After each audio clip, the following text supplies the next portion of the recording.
काही दिवसांपूर्वी बोधले नगर या ठिकाणी दोन सख्ख्या भावांचा निर्घृण खून करण्यात आला होता। नाशिकच्या उपनगर येथील असलेल्या बोधले नगर परिसरामध्ये दोन सख्ख्या भावांचा खून झाल्याची घटना घडलेली होती। या घटनेनंतर 5 संशयितांना तात्काळ पोलिसांनी अटक केली होती। मात्र संशयितांना अटक केलेली असताना या घटनेनंतर आंबेडकरी समाजातील लोकांनी पोलिसांच्या कामगिरीवर संशय व्यक्त केला होता।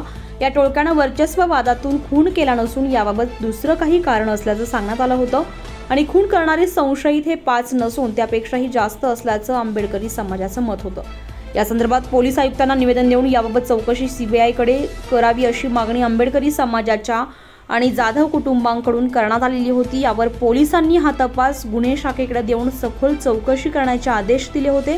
मात्र याची सखोल चौकशी व्हावी यासाठी नाशिकच्या बीडी भालेकर मैदान ते जिल्हाधिकारी कार्यालयापर्यंत भीमसैनिकांनी विराट मूकमोर्चा काढला होता। आरोपींना फाशीची शिक्षा व्हावी यासाठी आंबेडकरी समाजातर्फे हा समाज रस्त्यावर उतरून जाधव परिवाराला न्याय मिळावा यासाठी मूकमोर्चाचं आयोजन या समाजाकडून करण्यात आलं होतं। या मूकमोर्चामध्ये हजारो भीमसैनिक मोठ्या संख्येने उपस्थित झाले होते। कारण असं आहे की तपासामध्ये अनेक त्रुटी आढळलेल्या आहेत की जे आम्ही माननीय पोलीस आयुक्त साहेब यांना कळवले। त्याच्यामध्ये जर तथ्य नसतं तर साहेबांनी यासाठी स्थापन केली नसती। एवढं सर्व तथ्य असून देखील ते कर्मचारी आज राजरोसपणे पैसे लुटत आहे। उपनगर पोलीस स्टेशन जो कर्मचारी आहे तो राजरोसपणे पैसे लुटत आहे। त्यानंतर काही युनिटचे कर्मचारी आहे। या अनेक प्रकारे या घटनेमध्ये प्रत्यक्ष अप्रत्यक्षपणे सहभाग आहे।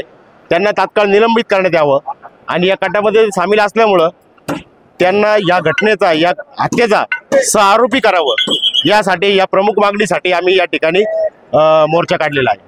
भाऊ, शहरामध्ये अवैध धंदे मोठ्या प्रमाणात वाढलेले आहेत। यामध्ये कुठेतरी पोलिसांची मिळीभगत आपल्याला वाटते। निश्चितपणे हा जो प्रकार झाला, हत्याकांड जे झालंय ते धंद्यांच्या कारणावरनं झालेला आहे।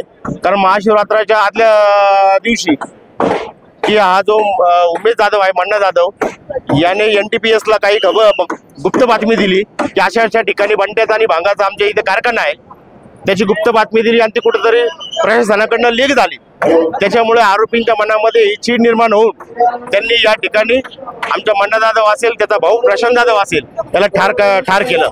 अमर सोळंके, B7 न्यूज, नाशिक।